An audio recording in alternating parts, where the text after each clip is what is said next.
행복하자 아프더라도 설교 시리즈 23번째 마지막 설교입니다. 오늘 말씀은 신약 성경 요한계시록 7장 9절부터 17절 말씀, 신약 성경 요한계시록 7장 9절부터 17절 말씀의 내용을 가지고 함께 말씀의 은혜를 나누도록 하겠습니다. 먼저 본문을 제가 봉독하겠습니다.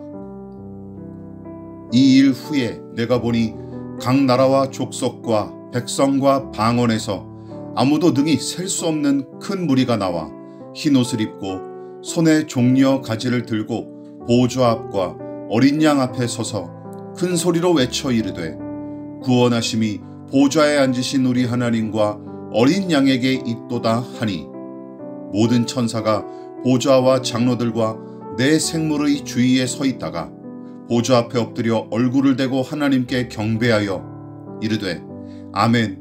찬송과 영광과 지혜와 감사와 존귀와 권능과 힘이 우리 하나님께 세세토록 있을지어다. 아멘 하더라. 장로 중 하나가 응답하여 나에게 이르되 이 흰옷 입은 자들이 누구며 또 어디서 왔느냐? 내가 말하기를 내 주여 당신이 아시나이다 하니 그가 나에게 이르되 이는 큰 환난에서 나오는 자들인데 어린 양의 피에 그 옷을 씻어 희게 하였느니라. 그러므로 그들이 하나님의 보좌 앞에 있고 또 그의 성전에서 밤낮 하나님을 섬김에 보좌에 앉으신 이가 그들 위에 장막을 치시리니 그들이 다시는 줄이지도 아니하며 목마르지도 아니하고 해나 아무 뜨거운 기운에 상하지도 아니하리니 이는 보좌 가운데에 계신 어린 양이 그들의 목자가 되사 생명수 샘으로 인도하시고 하나님께서 그들의 눈에서 모든 눈물을 씻어주실 것임이라. 행복하자 아프더라도 23번째 마지막 설교는 피와 땀과 눈물을 씻는 날이라는 제목으로 함께 말씀의 은혜를 나누고 이 시리즈를 마무리하도록 하겠습니다. 이 설교 시리즈로 처음 설교한 날이 만 9년 전인 2015년 11월 29일이었습니다. 그 당시 행복하자 아프더라도 라는 주제로 설교하자고 한 계기를 세 가지로 첫 번째 시간에 소개했었죠. 먼저는 매달 2번의 독서 모임에 참여했었는데 우연히도 같은 달 선정 도서가 모두 행복에 관한 주제였습니다. 하나는 연탄길에 이철환 작가가 쓴 예수 믿으면 행복해질까 였고 또 다른 하나는 오마이뉴스를 창간한 오연호 씨의 우리도 행복할 수 있을까 였습니다. 그리고 두 번째는 그 당시 평소 좋아하던 대중가수 자이언티의 노래 양화대교가 이 주제로 설교하게 된 두 번째 계기였습니다. 행복하자 아프지 말고 라며 부르는 노래의 후렴구가 저의 심정이었기 때문이었죠. 그래서 그 소원을 놓고 기도한 적도 참 많았습니다. 그러나 세상을 살아본 상식적인 사람들이라면 행복하자 아프지 말고라는 가사는 그저 비현실적인 소원에 불과하다는 사실을 이미 다 알고 경험했을 것입니다. 주위를 눌러보십시오. 안 아픈 사람이 없고 돈 걱정 없이 넉넉하게 사는 사람이 거의 없습니다. 또한 나이 들면 사는 게 좀 나아질 줄 알았는데 삶의 무게는 좀채 줄어들지 않고 어려운 일은 익숙해지지도 않습니다. 따라서 행복하자 아프지 말고 라는 가사는 우리의 심금을 울리기에 딱 좋은 내용이지만 단지 따뜻하고 애끓는 바람으로 그칠 뿐 현실은 너무나 차갑고 살벌하기 그지없습니다. 행복을 찾는 일은 동화책에서나 나오는 허황한 꿈이라고 여겨서 내 마음 깊은 곳 한 귀퉁이에 처박아 둔 지 이미 오래인 사람들이 얼마나 많은지 모릅니다. 물론 저도 그 중에 한 사람입니다. 또한 마지막으로 그 당시 이 설교를 시작했던 계기와 9년이 흐른 2024년 올해 제가 다시 이 설교 시리즈를 꺼내놓은 이유는 2016년과 2017년 연달아 돌아가신 장모님과 아버지 또한 2020년에 교통사고로 먼저 떠난 둘째 딸과 2024년 올해 6월에 돌아가신 장인 어른의 장례를 치르면서 제 자신부터 과연 행복할 수 있는가, 남은 인생과 사명을 성실하면서도 보람있게 살아갈 수는 있을지언정 과연 행복감을 누릴 수 있을지에 대해서는 여러 가지 많은 의문이 들었던 탓에 바로 9년 전에 했던 이 설교 시리즈를 생각하면서 우선은 저 스스로 그 잃었던 행복의 감각을 회복하고 싶었던 마음이 간절했기 때문입니다. 그렇습니다. 현실이 그렇게 녹록치 않고 차갑고 살벌하다고 해서 우리는 그러면 행복하기를 포기해야 할까요? 그럴 수는 없지 않습니까? 물론 꿈속에서 행복을 가져다 줄 파랑새만 쫓다가 실패하고만 틸틸과 미틸처럼 행복해지자고 다짐한다고 해서 행복할 수 있는 것은 아닙니다. 반대로 주변에 고상한 체하면서 믿음으로 경건하게 살려면 행복하기를 포기하라고 부추기는 소리도 여러 번 들어봤을 것입니다. 한 귀로 듣고 흘려보내십시오. 성경에 등장하는 신실한 믿음의 사람들은 고통 가득한 현실 속에서도 참 행복을 누렸던 사람들인 게 틀림없습니다. 그래서 우리 신앙은 행복과 기쁨을 거세하거나 외면하지 않습니다. 또한 가짜 행복을 경계하고 저급한 기쁨을 혐오할 뿐이지 참된 행복과 진정한 기쁨은 오직 예수 그리스도를 통해서 얻을 수 있다는 것이 성경의 가르침이자 선배 그리스도인들의 신앙 고백이 아니겠습니까? 그것이 우리 믿는 자들이 누린 행복의 비밀이고 우리도 누려야 할 참된 하늘의 행복입니다. 반대로 양화대교의 후렴구에서 머무르면 안 됩니다. 예수 안에서 참된 행복을 누리는 것이 우리 신앙이긴 하지만 예수보다 행복이 앞서면 그것도 일종의 우상숭배에 불과할 뿐이죠.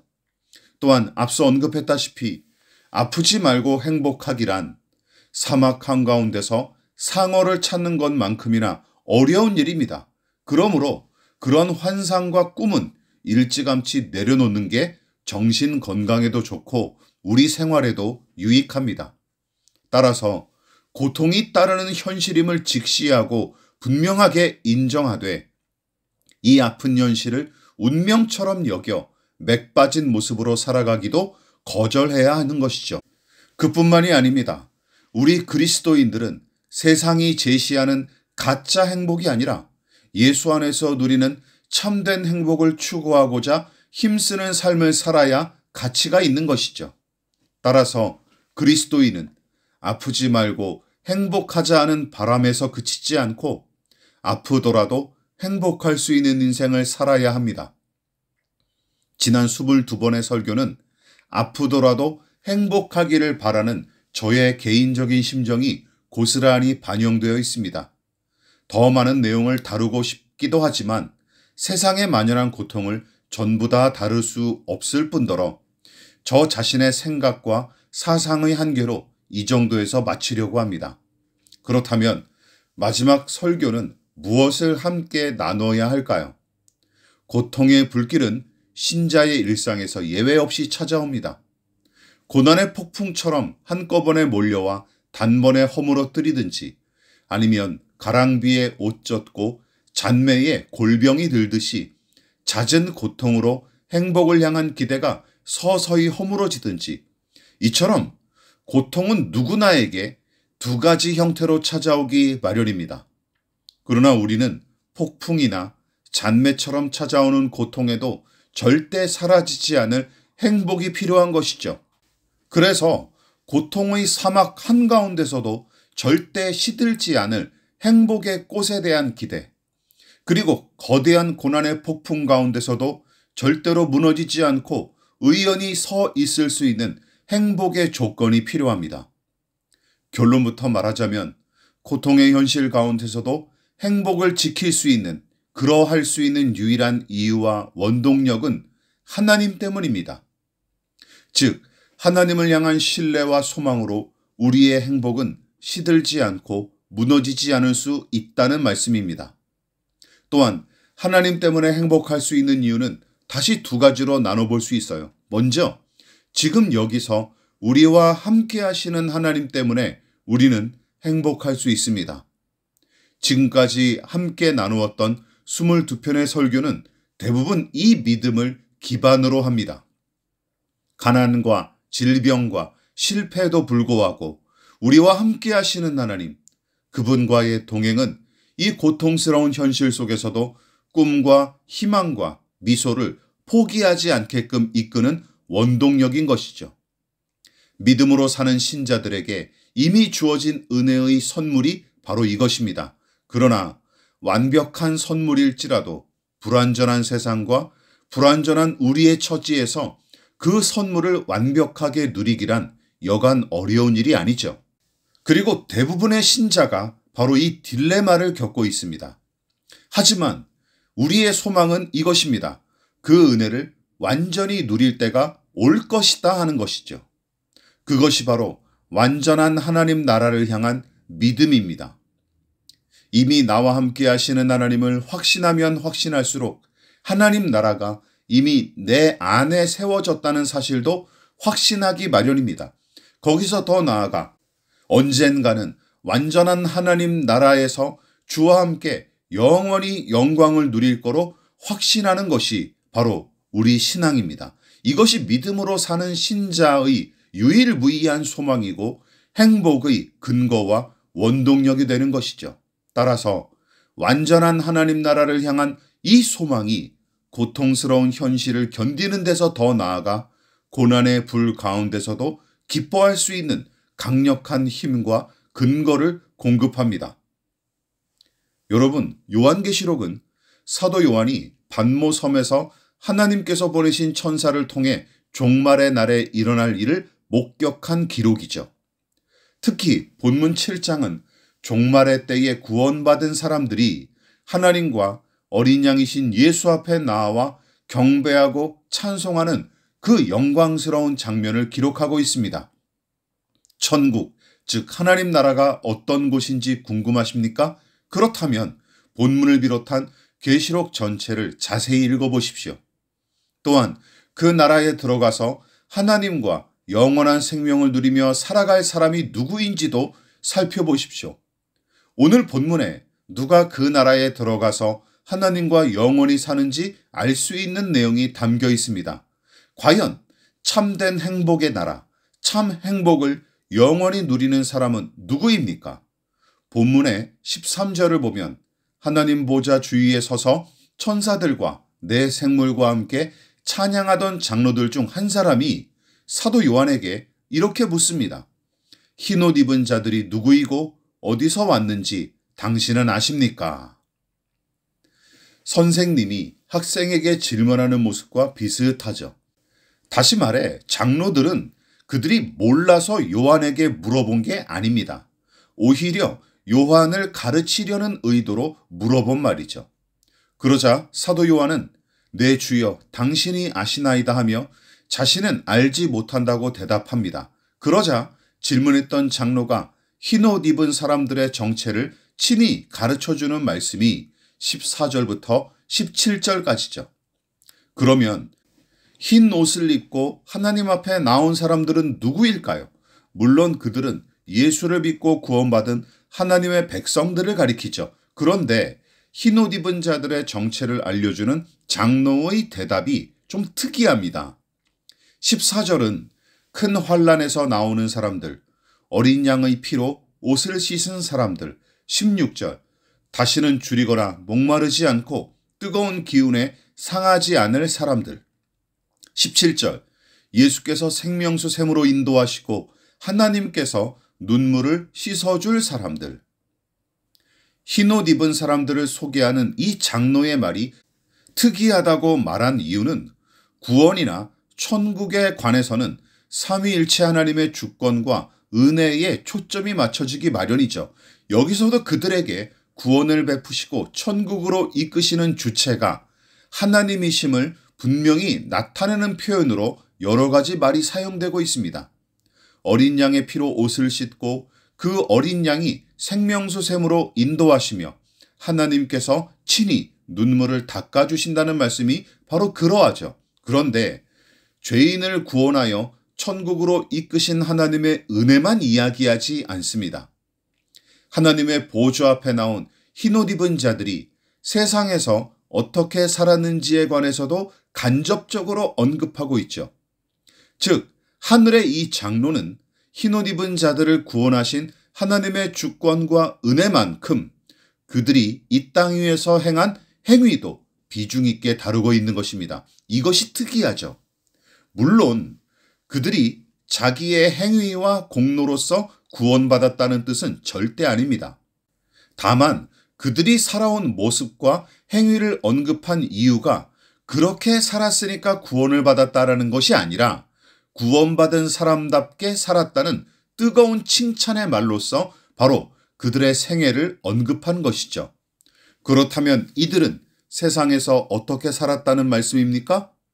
큰 환난에서 나온 사람들이라는 말은 고통과 근심 많은 세상을 혹독하게 겪고 나왔다는 뜻을 내포하고 있죠.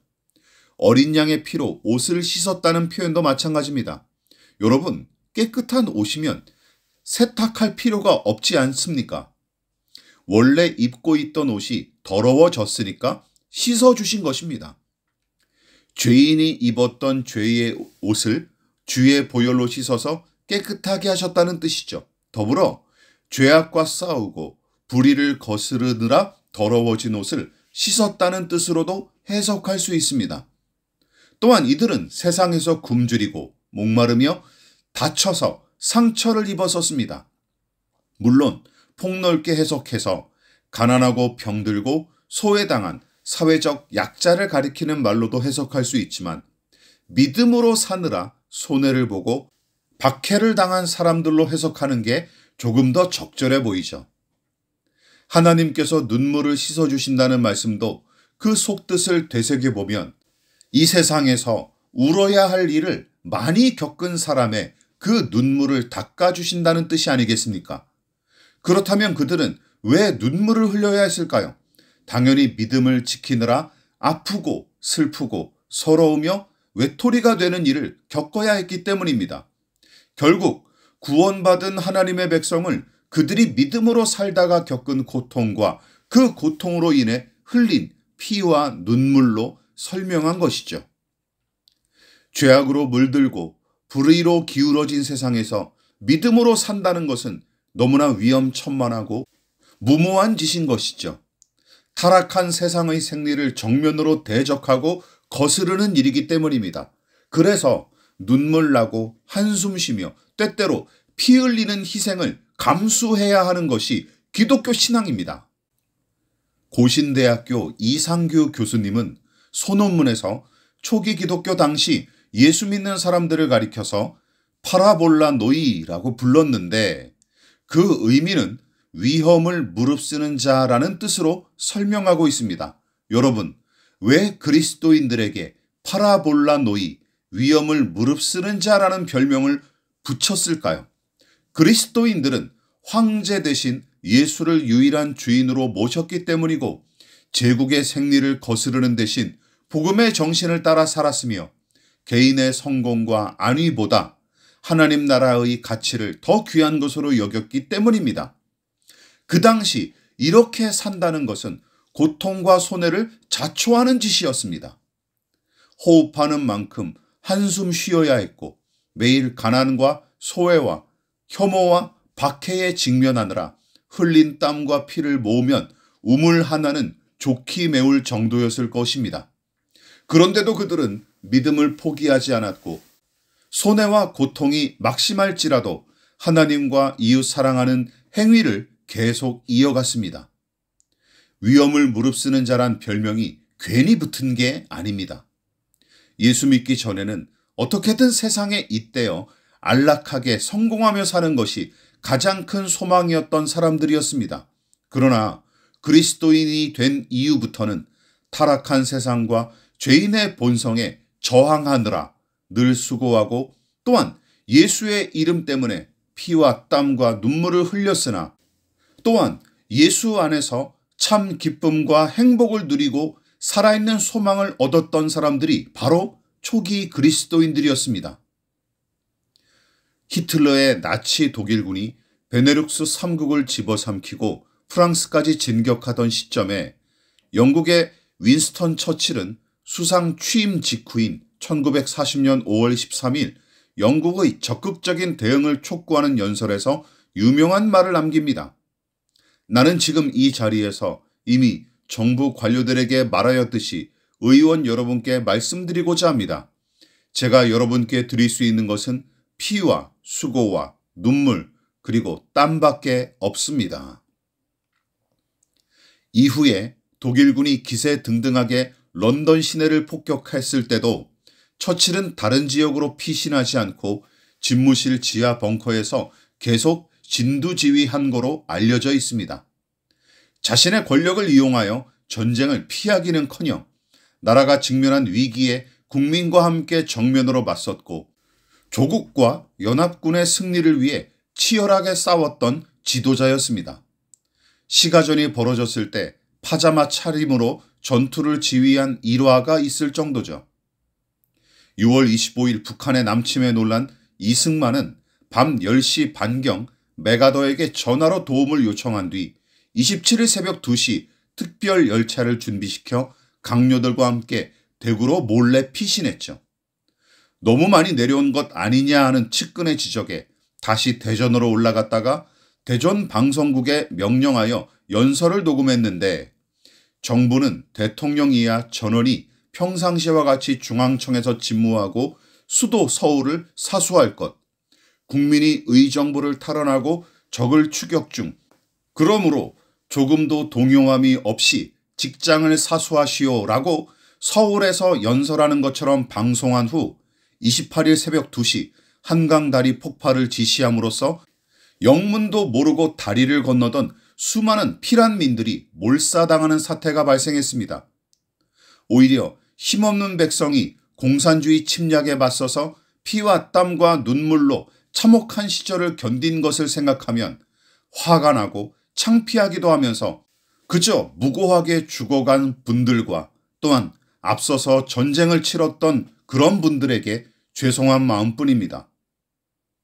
여러분, 언젠가 우리가 하나님 앞에 섰을 때 피 흘린 희생과 땀 흘린 수고와 서러운 눈물을 흘린 흔적이 하나도 없다면 얼마나 부끄러울까요? 그러나 오늘 믿음으로 사는 사람이라면 본문에 기록된 천국이 사무치게 그리울 것입니다. 저도 완전한 하나님 나라가 사무치게 그립습니다. 왜냐하면 거기서 누릴 완전한 은혜와 영광, 평강과 또한 너무나 사랑하고 그래서 너무나 그립고 보고 싶은 분들을 다시금 만날 수 있다는, 하나님 안에서 완전한 신령한 몸으로 만날 수 있다는 그 기대와 소망이 있기 때문입니다. 생각해 보십시오.